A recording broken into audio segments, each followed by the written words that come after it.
Salam sejahtera tuan-tuan dan puan-puan, saudara-saudari sekalian, apa kabar semua? Nama saya ialah Dr. Lee dan saya berasal dari Bukit Mentajam di utara Semenanjung Malaysia. Buat masa ini saya tinggal di Kluang Johor. Jadi selamat menyertai program saya. Sejak kebelakangan ini saya sedang sibuk memuat naik video-video tentang format terbaru SPM selepas tahun 2021. Bagaimana kita sedia maklum, mulai tahun 2021 kaedah dan saya rasa format lebih sesuai digunakan. Format terbaru kita untuk bahasa Melayu, untuk sejarah, untuk bahasa Inggris, semuanya sudah tukar formatnya. Jadi seperti sejarah, baru sahaja saya habis memuat naik sejarah. Sejarah itu dari 3 kertas sebelum tahun 2021, sekarang tinggal 2 kertas. Bahasa Inggris pula ada bahasa Melayu tambah, sekarang 4 kertas, bukan 2, 4 kertas. Jadi untuk bahasa Inggris kali ini, hari ini saya akan membuat analisa dan menghuraikan kertas 1 format terbaru mulai 2021.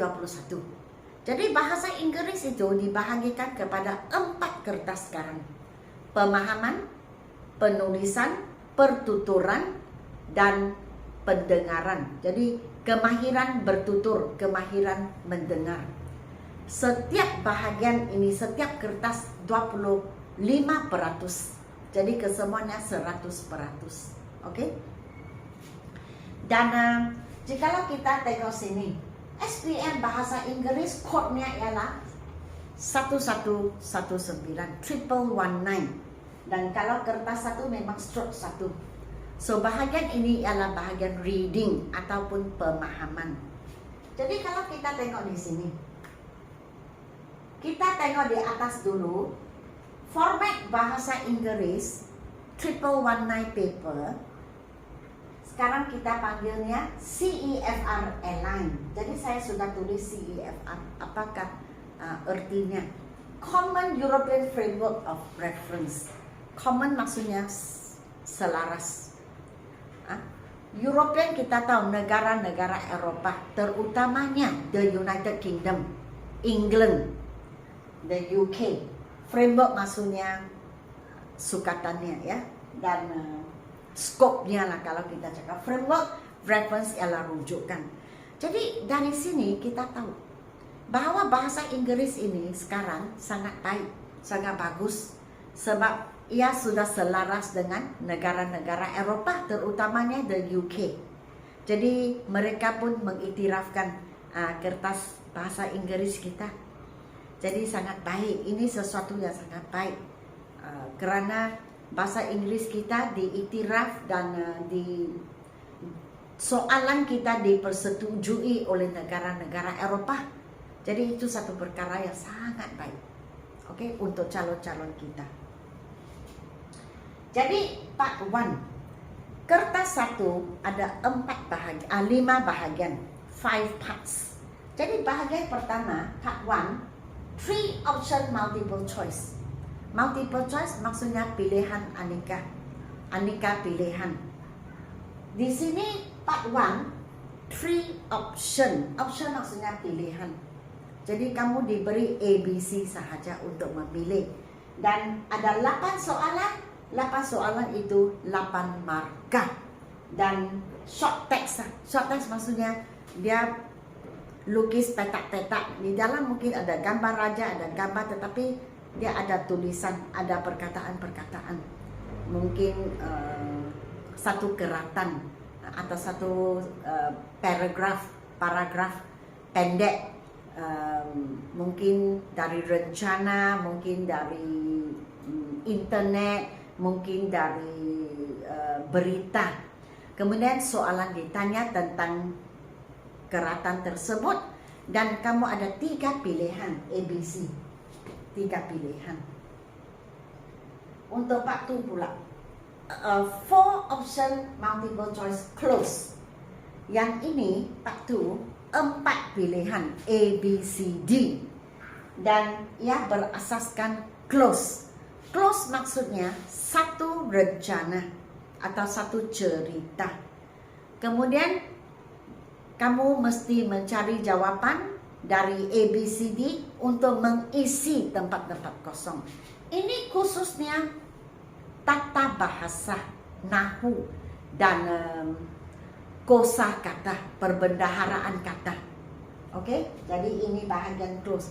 Jadi fokusnya di grammar ataupun tata bahasa dan vocabulary ataupun kita panggilnya kosakata.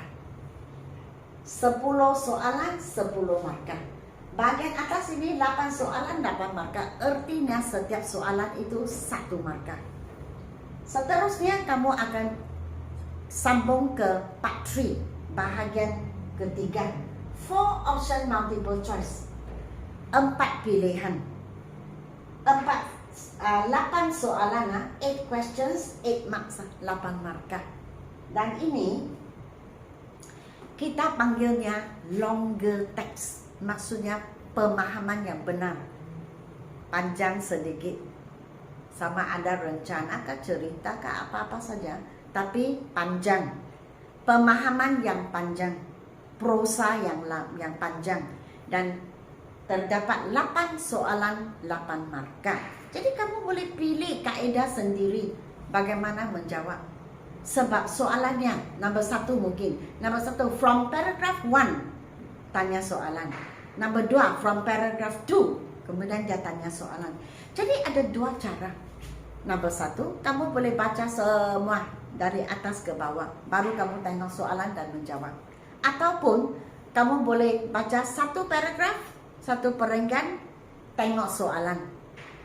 Sebab dia akan tulis dengan teliti from paragraph 1, from paragraph 2, from paragraph 3. Dia akan tulis dengan jelas. Jadi kamu boleh baca 1 paragraf, kemudian tengok soalan dan jawab. So terpulang kepada kamu. Apakah kaedah yang kamu rasa lebih selesa? Part 4 pula. Part 4 dipanggil get text. 6 soalan, 6 markah. Get text itu apa?